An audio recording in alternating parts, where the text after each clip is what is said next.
Assalamualaikum semuanya. Apa kabar hari ini? Semoga kalian sehat-sehat ya. Sudah siapkah kalian belajar fikih hari ini? Yuk, siapkan buku tulisnya. Jangan lupa berdoa ya. Hari ini kita akan belajar mengenai kepemilikan atau milkiyah. Apa sih kepemilikan atau milkiyah itu?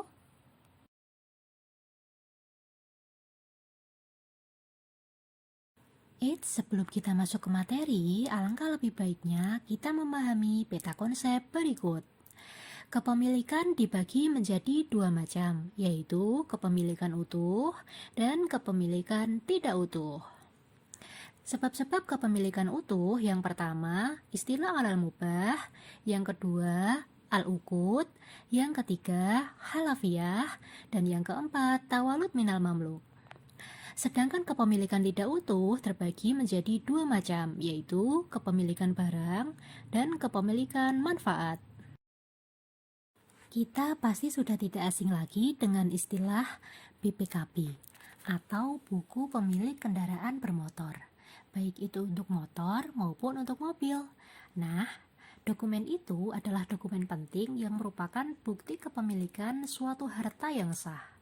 Kenapa dikatakan penting? Karena apabila sobat tidak memiliki dokumen tersebut, maka tidak dapat dikatakan sebagai pemilik harta yang sah. Dokumen ini juga berguna untuk melindungi hak sobat dalam memanfaatkan harta yang sobat miliki. Lalu, apa sih kepemilikan itu?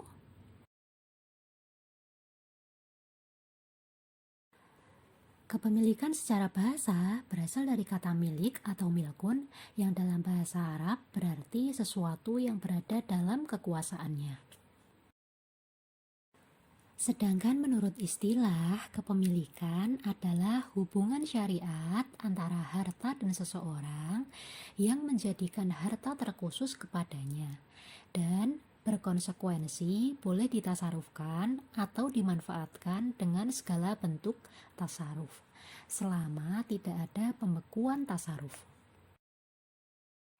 Setelah mengetahui definisi dari kepemilikan, yuk kita kenali lebih lanjut tentang macam-macam kepemilikan. Macam-macam kepemilikan dibagi menjadi dua, yaitu kepemilikan utuh dan kepemilikan tidak utuh. Apa sih yang dimaksud dengan kepemilikan utuh?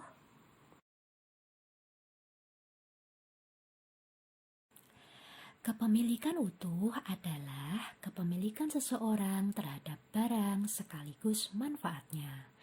Ia bebas mentasarufkan barang tersebut, baik tasaruf terhadap barang maupun tasaruf terhadap manfaatnya.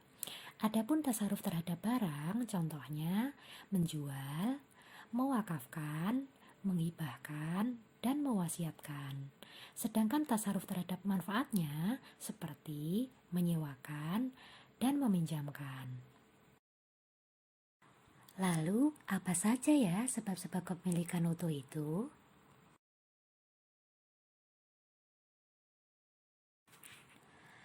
Sebab-sebab kepemilikan utuh dibagi menjadi 4. Yang pertama, istilah halal mubah. Yang kedua, al-uqud. Yang ketiga, halafiyah. Dan yang keempat, tawalud minal mamluk. Sebab kepemilikan utuh yang pertama adalah istilah halal mubah. Apa sih yang dimaksud dengan istilah halal mubah? Istilah halal mubah yaitu kepemilikan seseorang terhadap barang yang belum pernah berada dalam kepemilikan seseorang. Juga tidak ada larangan syariat untuk memilikinya. Syarat kepemilikan dengan cara istilah halal mubah adalah yang pertama, belum pernah berada dalam kepemilikan seseorang, dan yang kedua, berniat untuk memilikinya. Contohnya adalah berburu hewan di hutan dan penangkapan ikan di laut. Sebab kepemilikan utuh yang kedua adalah al-uqud. Apa sih yang dimaksud dengan al-uqud? Al-uqud adalah kepemilikan seseorang terhadap barang dengan cara transaksi, seperti transaksi hibah atau pemberian, bai atau jual beli, iarah atau pinjam meminjam, dan lain sebagainya. Sebab kepemilikan utuh al-uqud ini adalah yang paling sering terjadi dalam kehidupan sehari-hari. Kepemilikan utuh yang ketiga adalah halafiah. Apa sih yang dimaksud dengan halafiah?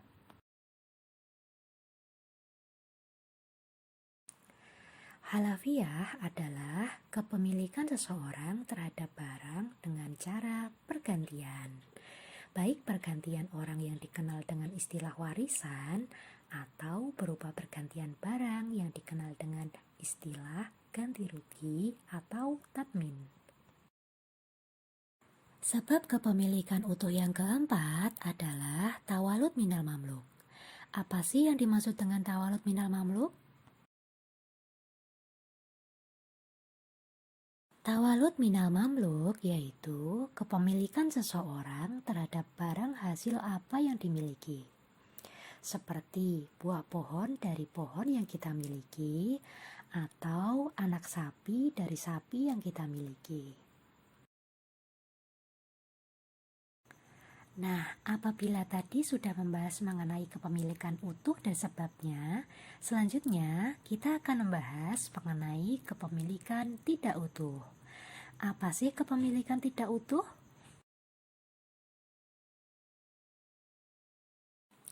Kepemilikan tidak utuh adalah kepemilikan seseorang terhadap barang atau manfaatnya saja, di mana kepemilikan tidak utuh ini dibagi menjadi dua, yaitu kepemilikan barang dan kepemilikan manfaat. Kepemilikan tidak utuh yang pertama adalah kepemilikan barang. Apa sih yang dimaksud dengan kepemilikan barang?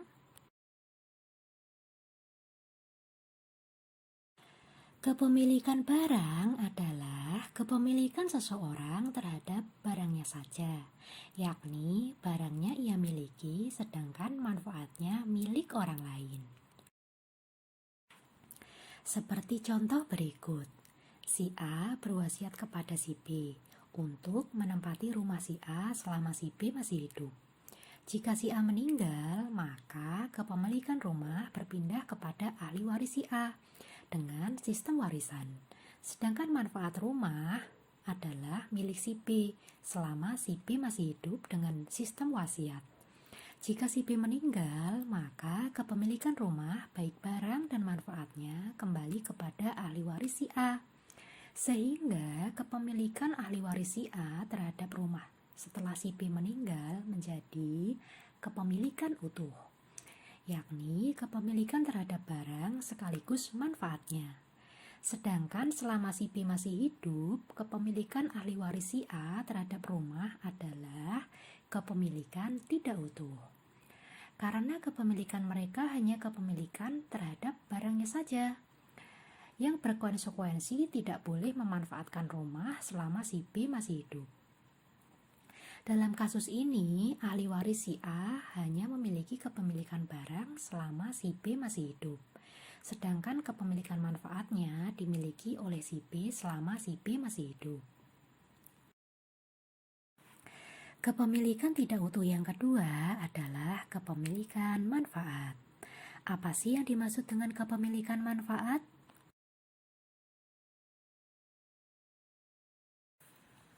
Kepemilikan manfaat adalah kepemilikan seseorang terhadap manfaatnya saja, sedangkan barangnya adalah milik orang lain. Lalu, apa saja ya yang menyebabkan kepemilikan manfaat? Sebab-sebab kepemilikan manfaat itu ada 4, yaitu yang pertama, transaksi pinjam-meminjam atau iarah. Yang kedua, transaksi persewaan atau ijarah. Yang ketiga, transaksi wakaf. Dan yang keempat, transaksi wasiat manfaat. Dalam transaksi yang pertama, yaitu pinjam-meminjam atau iarah, Dalam transaksi ini, pihak peminjam atau mustair tidak diperbolehkan meminjamkan barang pinjaman kepada orang lain, karena transaksi iarah ini hanya sebuah perizinan untuk menggunakan manfaat barang. Sehingga ia tidak memiliki manfaat barang pinjaman atau hanya boleh menggunakan manfaatnya saja. Dalam transaksi yang kedua, yaitu transaksi persewaan atau ijarah, dalam transaksi ini pihak penyewa boleh meminjamkan atau menyewakan barang sewaan kepada orang lain. Karena transaksi ijarah adalah memberikan kepemilikan manfaat. Maka manfaat barang dalam transaksi ijarah milik penyewa selama waktu yang telah ditentukan. Namun, pihak penyewa tidak boleh menjual barang sewaan karena ia tidak memiliki barangnya, hanya memiliki manfaatnya saja. Dalam transaksi yang ketiga, yaitu transaksi wakaf, pihak mauquf alaih atau penerima wakaf boleh menggunakan barang wakaf atau mempersilahkan orang lain untuk menggunakannya jika ada izin dari pihak wakif atau orang yang mewakafkan. Karena wakaf adalah memberikan kepemilikan manfaat kepada mauquf alaih dengan cara pembekuan tasarruf pada fisiknya.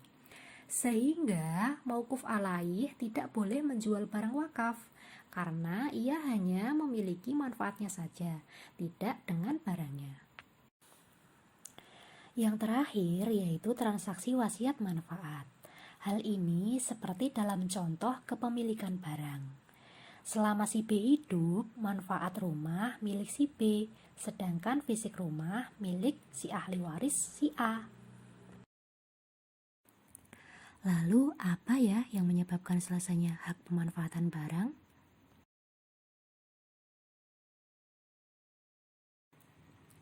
Selesainya hak pemanfaatan barang itu ada 3.